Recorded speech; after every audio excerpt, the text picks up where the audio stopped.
Our MC Shouta, who is the sole survivor of a plane crash, wanders around the forest looking for water to drink. Apparently, he had lost his parents in the plane crash as well.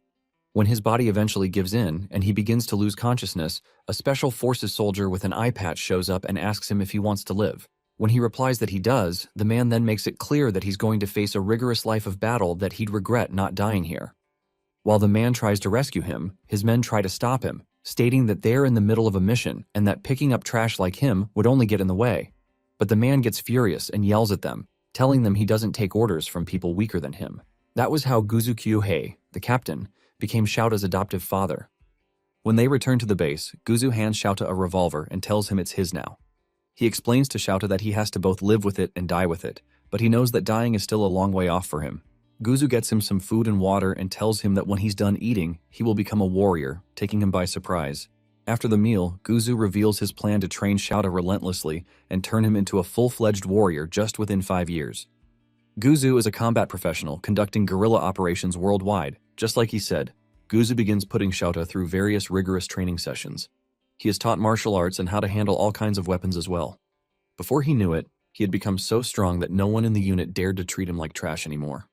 One day, during training with his old man, Shouta takes down a wild boar with a single sniper shot and eventually brings it back to the base.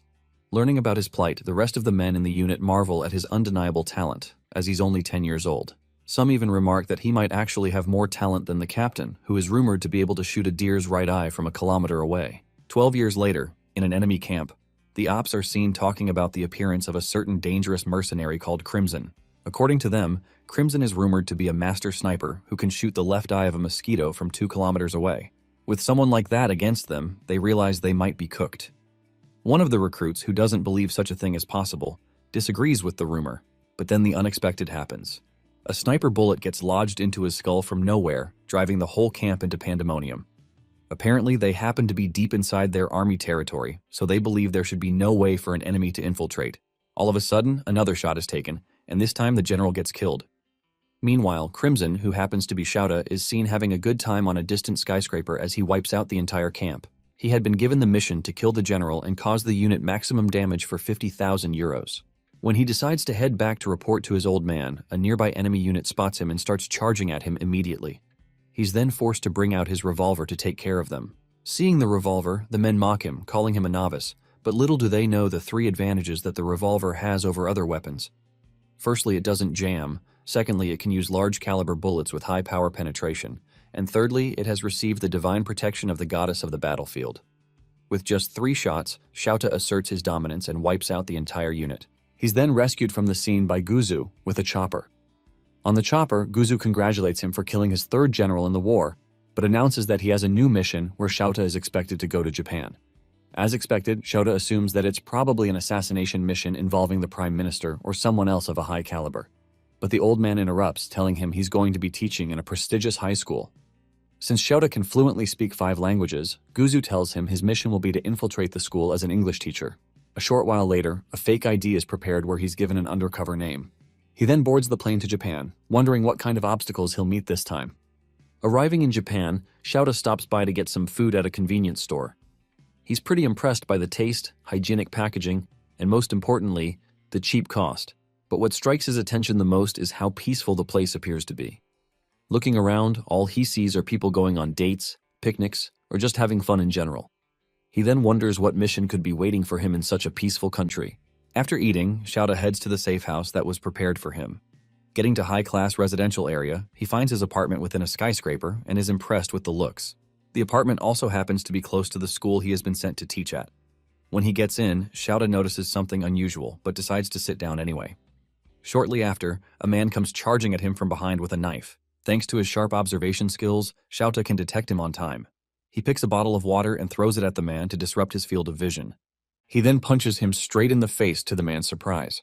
Not relenting, the man still attempts a full swing, but Shouta evades it easily and knocks off the knife. Seeing his raw physical abilities in person, the man confirms for a fact that he's the well-rumored Crimson. Shouta then grabs the man by the throat, asking who he is. The man surrenders himself easily, stating that he must have overestimated himself to think he could beat the legendary Crimson alone. Shouta, feeling cocky, tells him he should come with a team of 5 next time. All of a sudden, a young lady shows up behind him with a pistol aimed at his head, ordering him not to move. Xiaota, who doesn't seem the least bit surprised, just casually tells her the hammer is not cocked, causing her to get flustered. He then turns around and grabs the cylinder in an instant, telling her to be more careful next time. The lady thanks him for the tip, but tells him she would be needing it as all they're here to do is provide rear support for him. They then officially introduce themselves as Ulfheim and Maylene. Ulfheim will be infiltrating the academy as an art teacher to provide support to Xiaota and help him get settled into the culture.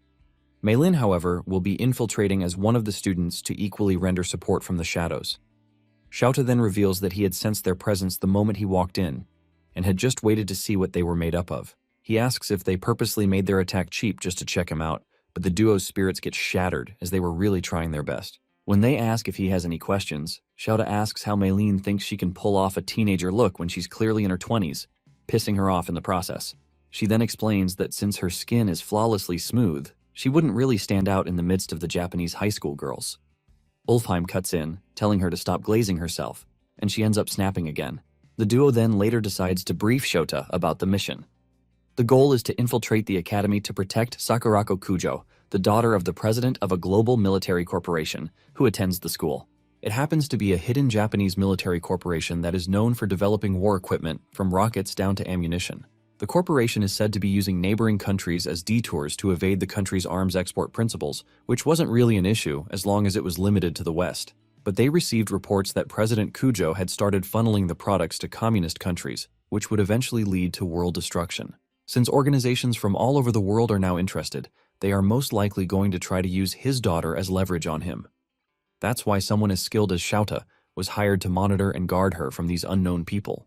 Xiaota is expected to also sweet-talk Sakurako to get information about the arms export so he can outsmart the other forces, but that would be a serious problem, as bro has zero riz. Maylene then comments that his majestic and nonchalant looks should be able to make her fall for him naturally. The following day, following the intel he has received about the target, Xiaota gets on a bus, where he meets Sakurako. When the bus takes off, Xiaota notices Sakurako acting strangely, so he assumes that she's probably running a fever, or some kind of virus. When he communicates with the rest of the team through this hidden communication device, asking if he's to send her back home, they point out that he's not in any position to even do that to a stranger. Ulfheim, who is monitoring the whole incident with a surveillance drone, points out that rather than fever, Sakurako is just embarrassed. Apparently, she's being molested by a much older, perverted man from behind in the bus. Xiaota then realizes that this is probably part of his guard duty as well. After cupping enough of her dump truck, the man, however, decides to take things further by groping her milkers. So Xiaota intervenes. Like the knight in shining armor Sakurako wished for, Xiaota grabs the man's arm and twists it till it almost gets to a breaking point, causing him to scream in pain. After reprimanding the man, Sakurako thanks Xiaota for helping her out, and he brushes it off easily. He then tells her she needs to fight back, as she won't get help like that on a battlefield. Hearing his corny sentence construction, Ulfheim and Maylene wonder if Xiaota has really never spoken to a girl before. Shortly after, the bus makes a brief stop, so the man storms out and starts running away. Not wanting him to escape, Xiaota chases after him and eventually catches up to him in an abandoned alley. While the man realizes he can't run anymore, he brings out a stun gun and threatens to use it on Xiaota if he comes any closer. To his surprise, Xiaota grabs his hand before he realizes it and slams him into the ground in less than a second. He then tells Ulfheim to contact the police. Ulfheim seems against the idea, as they're meant to be undercover, but when Xiaota reminds him that he's an assassin, he agrees to it. After taking care of the issue, Xiaota arrives at the school and realizes how much time has passed. Since he had been delayed intensely by the police after handing over the molester, there was nothing he could do about it. Ulfheim instructs him to report to the principal immediately, but is completely blown away when he finds out that Xiaota doesn't even know what a principal is. Since he was raised by South American guerrillas, he never attended anything resembling a school. However, Maylene, who is already settled in her class, explains through her own discrete communication device that a principal is like a colonel in the school setting. Hearing that, Xiaota realizes how important such a person must be. He heads over to the office immediately to introduce himself officially. When he gets there, he's quite surprised as the person he meets doesn't seem like a colonel in any way. The principal welcomes him warmly and remarks on his good looks. While Xiaota tries to figure out what skills the principal specializes in, the old man reaches into his breast pocket for something. Xiaota immediately assumes the worst, so he reaches for his gun as well.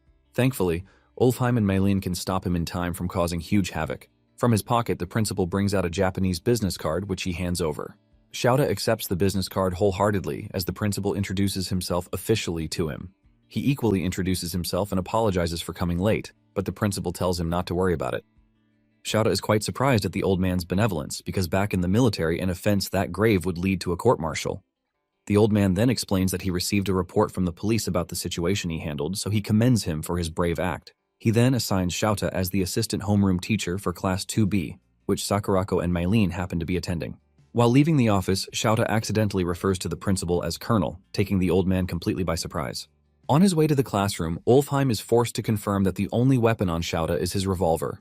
When Shouta finally arrives at the class entrance, Mylene instructs him to come in and ensure he acts like a teacher. Shouta then opens the door and prepares to face an obstacle he has never faced before: students. Walking into the classroom, Shouta draws the attention of the students for so many reasons. While the girls fawn over his aura and good looks, the boys, however, are visibly disappointed because the teacher turned out to be a man. The girls immediately start bombarding him with questions ranging from his favorite food down to the kinds of women he dates. Mylene knew Shouta was going to be popular with the students, but even she didn't expect this level of attention. Thankfully, Sakurako, the target, happens to be among the girls fawning over him. When Mylene finds out, she discreetly communicates about it, telling him to find a way to use it to their advantage.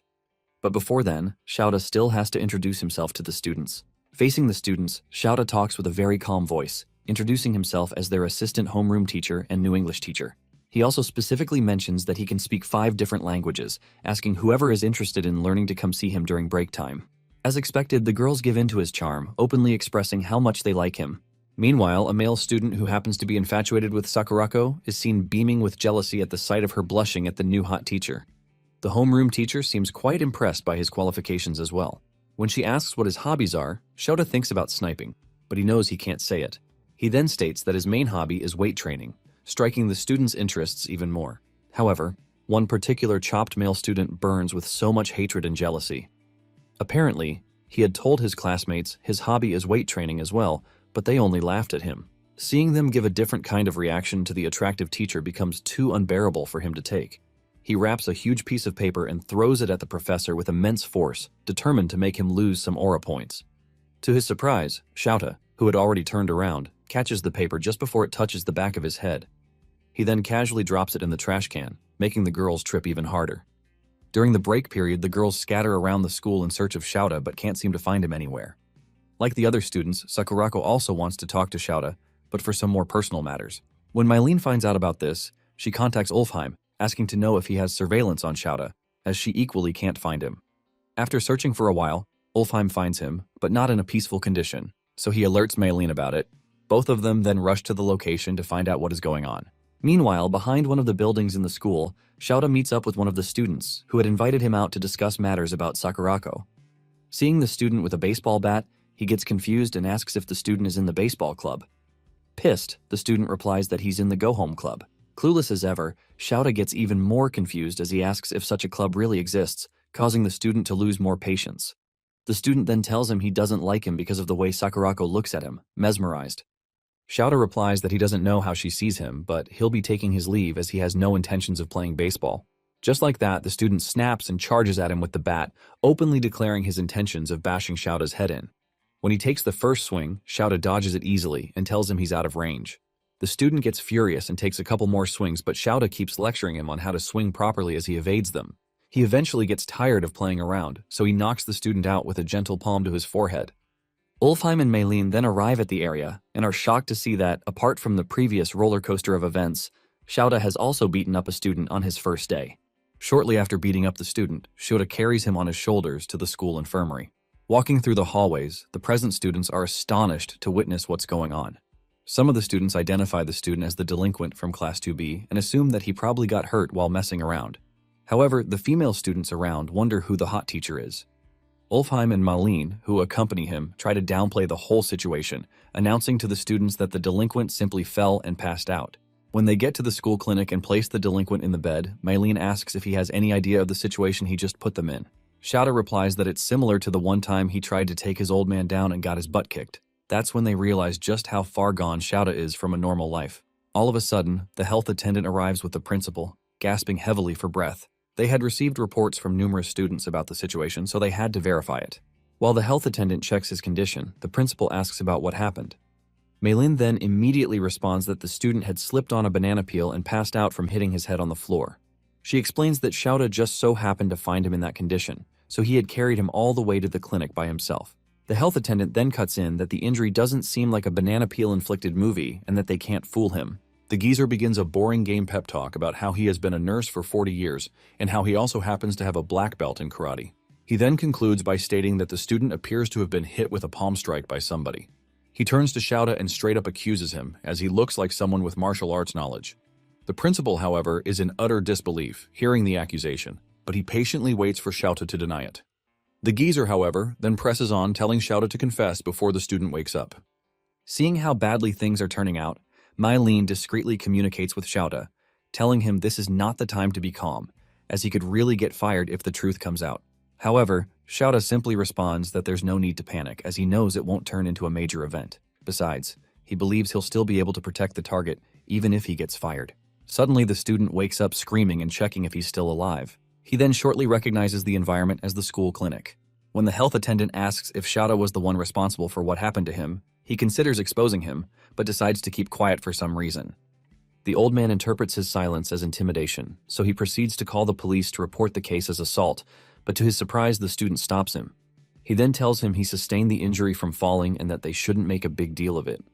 The attendant believes he's lying, so he tries to press further, but the student snaps and calls him a toothless old geezer, asking him to mind his business. As expected, the geezer's anger gets taken away from the actual incident and targeted at the student's rudeness. While the delinquent walks past Shouta, he whispers that he's going to make him pay for what he did to him. Thanks to the delinquent's unruly behavior, the team manages to clear the air, so they get to leave scot-free.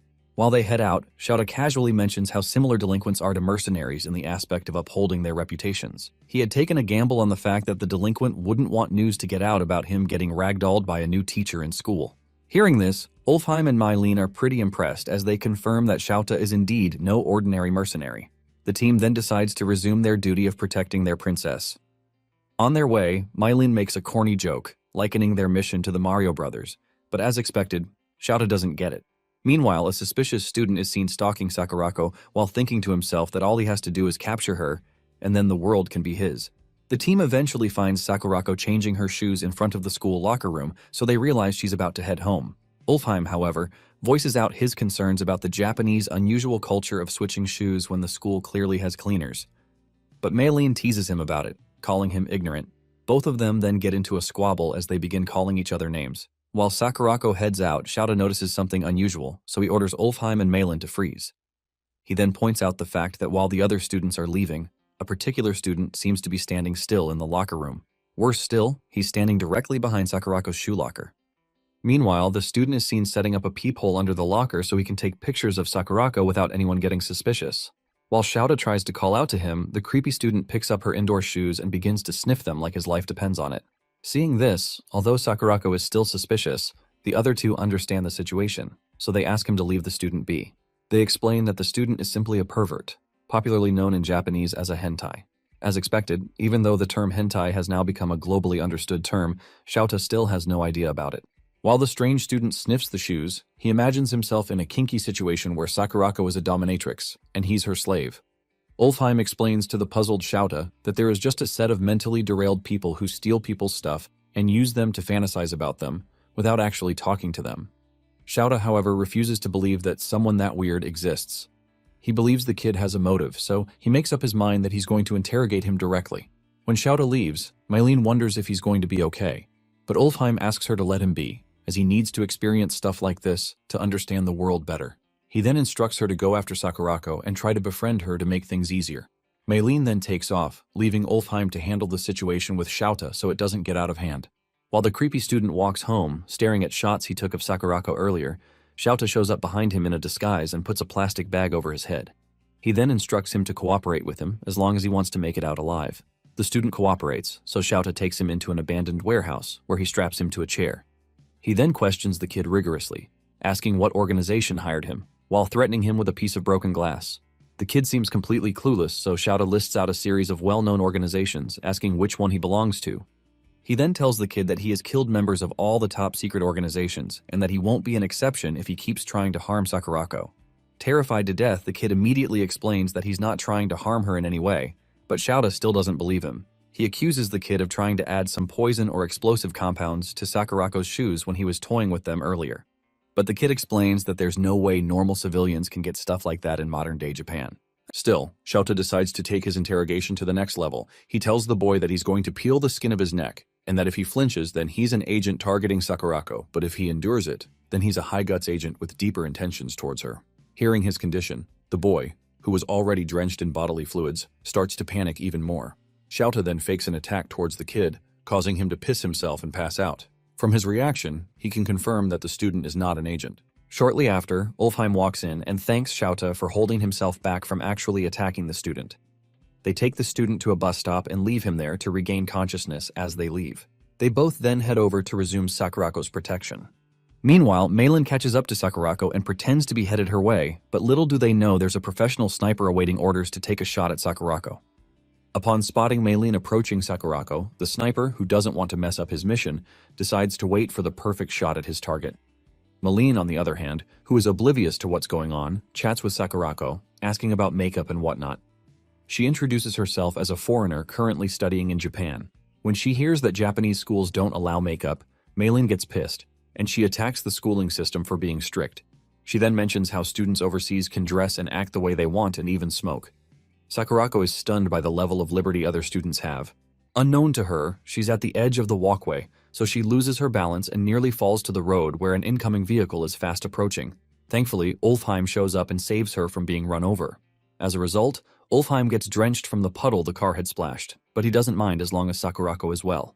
Shocked, Sakurako thanks him and apologizes for getting his shirt drenched. To her surprise, Ulfheim winks at her and calls her a princess who almost got her clothes ruined. Sakurako quickly clarifies that she's no princess, but Ulfheim insists that all women are, according to God's decree during the 7 days of creation. He holds her hand and tries to plant a kiss, but Meilin, who has been watching him sim over Sakurako, snaps and knocks him out like Chun-Li in Street Fighter. She immediately tells him that kissing someone on the hand isn't allowed in Japan. She attacks Ulfheim's origin, and they argue like cats and dogs. After watching them throw words at each other, Sakurako calls them a funny bunch that bicker like brothers and sisters.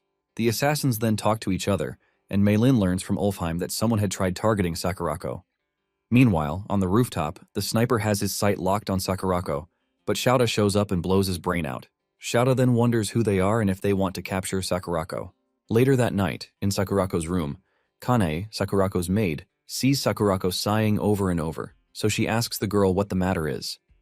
Sakurako is immediately flustered, but Kane reminds her to call her by name, as her dad had instructed. Sakurako hesitates and does as told, and the angry maid finally calms down. Kane then reminds the girl that she should not forget her pride as the daughter of the Kujo family. The family has been a noble one that has existed since the Heian era. After being scolded, Sakurako asks Kane if she has ever been in love. It takes Kane a while to understand what Sakurako meant, but when she does, she tries talking about how being a part of the Kujo household affects relationships. Sakurako immediately denies being the one in love, but to her surprise, Kane tells her there's no family rule forbidding falling in love with a commoner. Kane tells her that, despite being a maid of the Kujo family, she's a woman first and foremost, and she is an ally to all ladies in love. She holds Sakurako's hands and makes a pinky promise with her while telling her that she supports her decision. Sakurako rejoices after getting an ally, but doesn't hear Kane speak about how the gentleman she expects Sakurako to be in love with is reasonable. The gentleman in question fires some shots at dummies in a practice arena, and it all hits the bullseye. Meilin checks the dummies and sees the shots are skewed towards the left, so she asks why it is called a bullseye. Ulfheim shows her a diagram of the human anatomy and tells her the human heart is on the left side. She gets embarrassed and insults Ulfheim for trying to show off. Ulfheim then praises Shouta and tells him he can win a gold medal in the Olympics with the level of his skill. Shouta calls the Olympics an amateur competition that he doesn't want to partake in because he's a pro. He then asks Ulfheim for information regarding the enemy organization, but when Shouta sees his lackluster behavior, Shouta asks for validation on Ulfheim's job. Ulfheim then tells him it's Meilin who is their intelligence specialist. They look at her, and as soon as she realizes she's been queried, Meilin tells them she's using all her resources but hasn't found any leads. Shouta notes that the organization has the resources to get a sniper. He calls the man he had killed earlier a trained soldier and notes that the sniper rifle isn't a weapon that can casually be brought into Japan. He goes through the photos and notes the weapon's name, the year it was made, and the country that produced it. Ulfheim notes that if it involves a Dragunov, they'd know who is behind it. Meilin takes out an axe and calls him an idiot, because no one sane will walk around the street with a bloody axe. While they bicker, they all conclude that they can't smoke out the organization based on the weapon's origin, and because of that, they can only react to their moves. Shouta turns on the CCTV footage while telling his assistants that they have to continue guarding Sakurako and wait for contact from the last boss. They agree with him, but Ulfheim freaks out after seeing Sakurako changing her outfit. He feasts his eyes and thanks his stars, but suddenly the TV goes off. That's when he sees Maylene holding a pistol and glaring daggers at him. Ulfheim tries to calm her down, but she tells him she's practicing her marksmanship. Immediately, bullets whiz through the air and Ulfheim dodges for his life. While the two are at it, Shouta thinks about how his adoptive father gave him this unclear mission. Unlike other missions, which didn't require much processing power and had clear objectives, the current one's goal is extremely vague. Shouta wonders if all he has to do is just to protect Sakurako, but his troubled mind thinks there might be more to it. Meanwhile, elsewhere, a military squad completes its suppression mission. While the members celebrate, a curious fella amongst them goes looking for the last boss inside the building, and when he sees him, he's confused when he sees the old man staring at the sky. The soldier then speaks to his commander, saying he's lost in thought, and the last boss tells him that he was wondering if the same night sky he's looking at is connected to Japan. That same night, Shouta had a dream about his past. How he was raised by his adoptive father after being found almost at the point of death and trained harshly till he became a pro. By the time Shouta had become an adult, he had earned the name Crimson, which was a result of the blood he made his opponents shed during missions. Back then, Shouta dominated the battlefield with crimson flames, and now he fears that the same flames might one day burn him to ashes. The next morning, he wakes up unclad and decides to do some light workout. Unfortunately for Ulfheim, he walks right into the room without knocking, and as a result, an unforgettable image gets burned into his retina.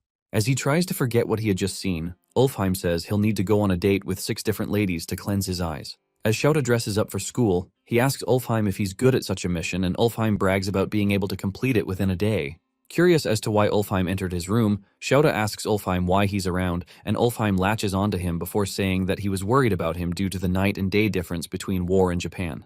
He then urges Shouta to eat breakfast with him before they head to school. Shouta agrees and heads to school after a couple of minutes. In the classroom, he reads an English novel to his students, but the females fawn over him. Maylin sees how bright red Sakurako's face is, so she calls her cute. Meanwhile, one of the male students, named Hideki, gets pissed at Shouta for getting the girls to fall for him. He wishes he were popular because what matters to him isn't looks but how pure a person is. Coincidentally, Fuse glares daggers at the teacher, while Sakurako looks at him with admiration. Later that day in the restroom, Hideki approaches Fuse, and after seeing how angry and hostile the latter is, Hideki tells him he's on his side.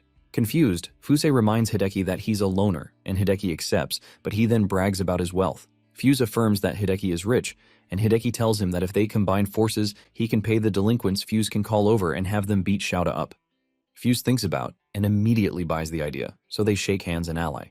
Immediately, Fuse contacts delinquents all over the city and promises to pay them for the job, so they hurry over in their vehicles, feeling excited about their mission.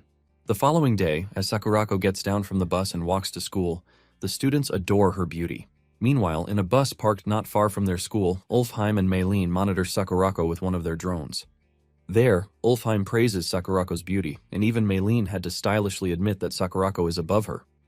Although her use of grammar gives her a false hope that she stands a chance, Ulfheim breaks her bubble, and they almost get into a fight.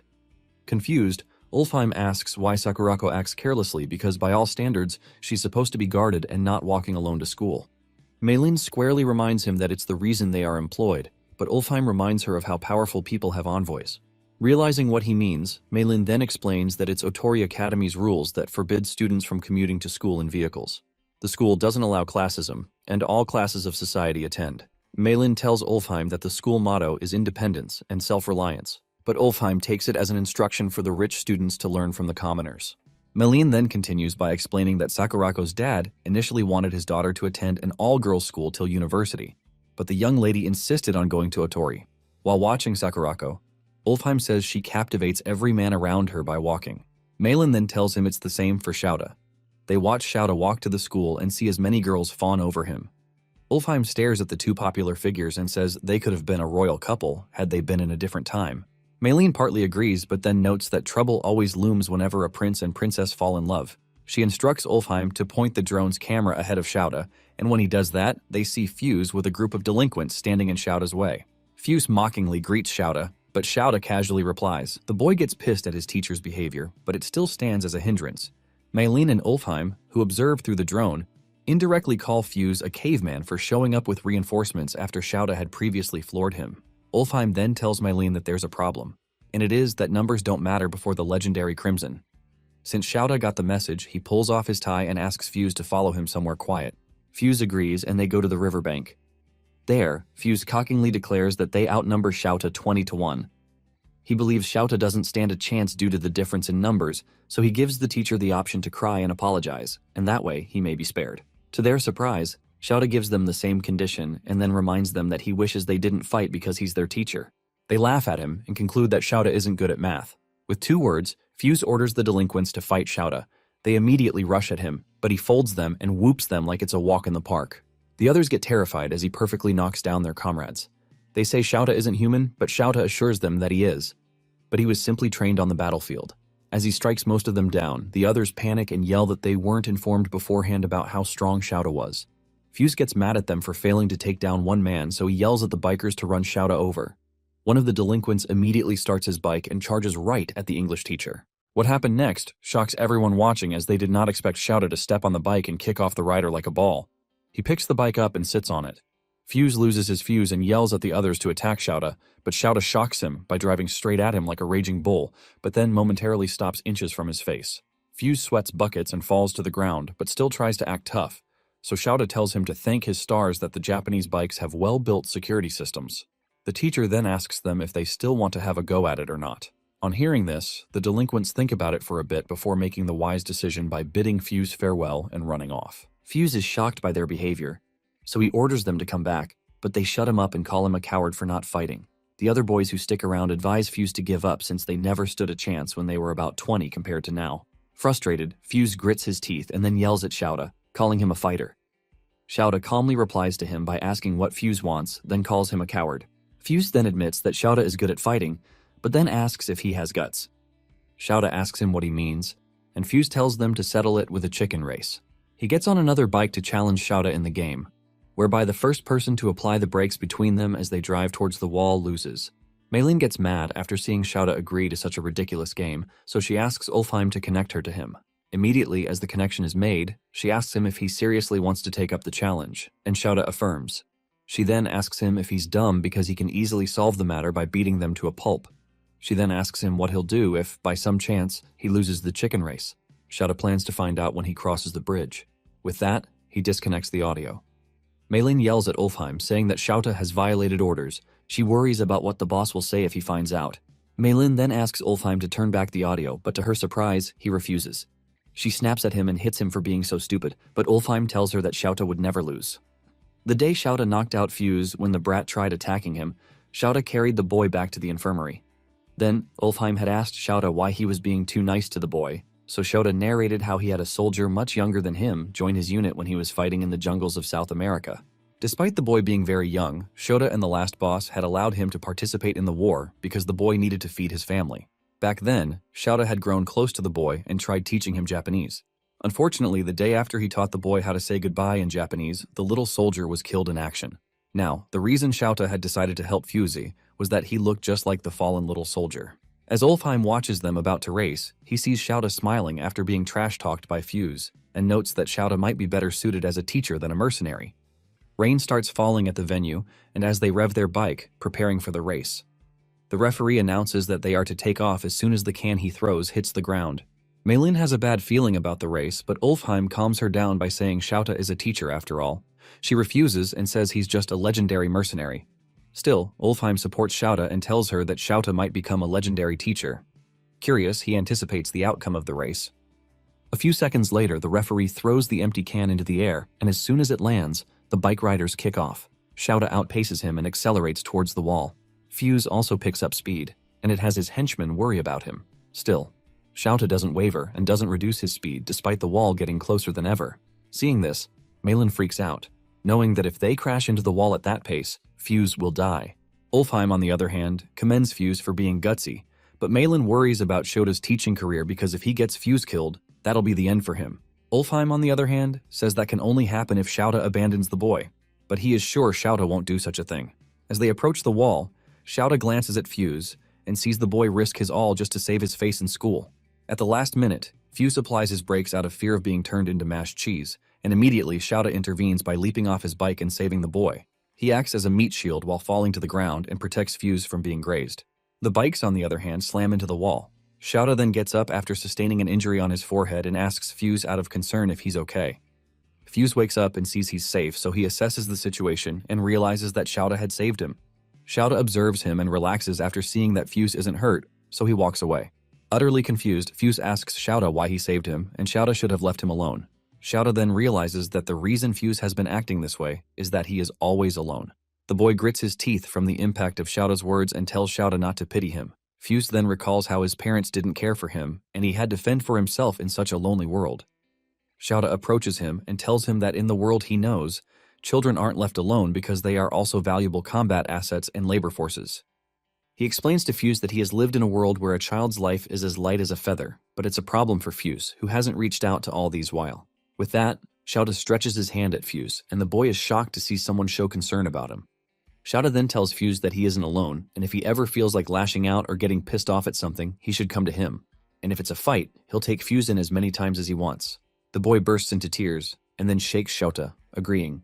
At this point, Maylene admits she's amazed by Shouta's hot bloodiness. She agrees, just like Ulfheim, that Shouta isn't acting out of character. Outside, as Shouta and Fuse leave the riverbank, Fuse confirms that Shouta just moved to their town, so he offers to lend a hand to Shouta in case he needs anything.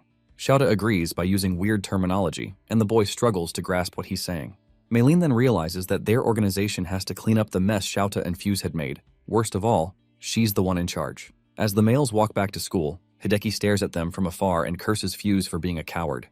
He changes his mind and vows to get Shouta expelled from their academy. A few days later, Hideki hugs and tries to kiss the portrait of Sakurako in his room. Suddenly, his housemaids come into his room to clean it up after informing him beforehand.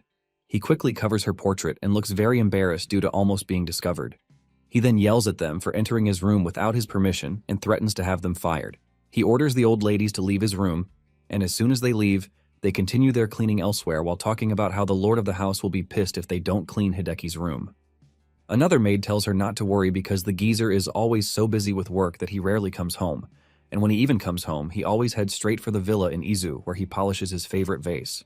Just like they have said, Hideki's dad currently admires his vase, which he calls Kakimon, a national treasure. Meanwhile, the maids are fed up with Hideki's behavior because he does whatever he likes since he's spoiled with money. He even orders food when the maids could have made one for him. Pissed at their nagging, Hideki calls them lowlifes who shouldn't tell him how he gets to spend his allowance. They stare at him judgmentally and vow to ensure their children don't turn out like him. 1 week later, Sakurako plays the piano during music class, and the entire class applauds her. Ulfheim and Maylene confirm there are no abnormalities on Sakurako's front as usual. They talk about how nothing has happened since the sniper incident, and it's been peaceful ever since. Curious, Maylene asks Ulfheim what Shouta has been up to since she hasn't seen him since morning. Ulfheim then reports to her that Shouta is getting chewed out by the principal. Maylene leaves the music room after hearing that Principal Tazaki has summoned Shouta. Meanwhile, at the principal's office, Tazaki tells Shouta that there's a troubling case against him. Shouta, as usual, acts strictly and rigidly around the principal like he's talking to a colonel. He asks the principal what he did, and Tazaki shows him photos of him clobbering the delinquents by the riverbank. Shouta simply calls it a photo from the extracurricular lesson they had the other day, and he doesn't see any problem with it. Tazaki then tells him the photos were distributed to the PTA. Oblivious to what that stands for, Shouta compares it to NATO, thinking it's the Asian version, but Tazaki explains that it's the Parent-Teacher Association. Still oblivious to what it is, Shouta relaxes, but the principal tells him not to underestimate PTA because it currently holds more power than the principal. The news hits Shouta like a cannon because the principal, whom he holds high like a colonel, is powerless against the PTA. The man then tells him about the PTA president, Mrs. Ushijima, who is the wife of a prefectural assembly member. As Shouta relates to their power based on a democratic nation, Tazaki shows him a mysterious letter, circulating for Shouta's dismissal, or else they'll leak the video footage of his fights with students to the web. Realizing it can jeopardize his mission, Shouta decides to look into the case. He is sure that Fuse can't snitch to the PTA, so he believes there's a third party who helped Fuse gather the group back then. Shouta suspects the third person and assures the principal that he'll get to the bottom of the case. After the meeting, Shouta meets with his teammates and relays the information to them. By then, Sakurako had gone home early for her lessons. Before long, Mrs. Ushijima circulates papers of Shouta beating up students.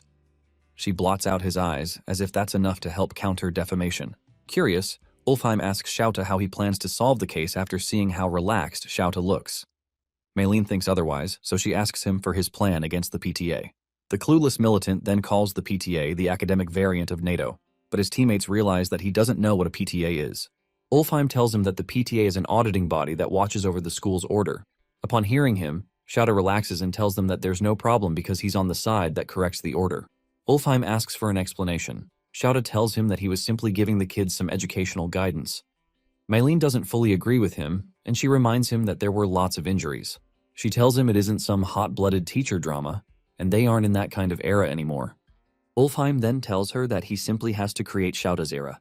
They talk back and forth till Ulfheim asks her if she's gotten the intel on who is behind the whole incident. Mylene smirks and affirms she has found the culprit. She shows them photos of Hideki Mogi, a rich bozo who set up the whole ordeal and filmed it to try to trap Shouta. Ulfheim asks for Hideki's motive, and Mylene tells him that Hideki has a crush on Sakurako, so he must have hated Shouta, who is popular with the ladies. Ulfheim sees how troublesome the situation is because he can't get to correct Hideki like the usual delinquents, since the boy will hold a grudge against him if he tries it. Mylene agrees with him but notes that they have to solve the case.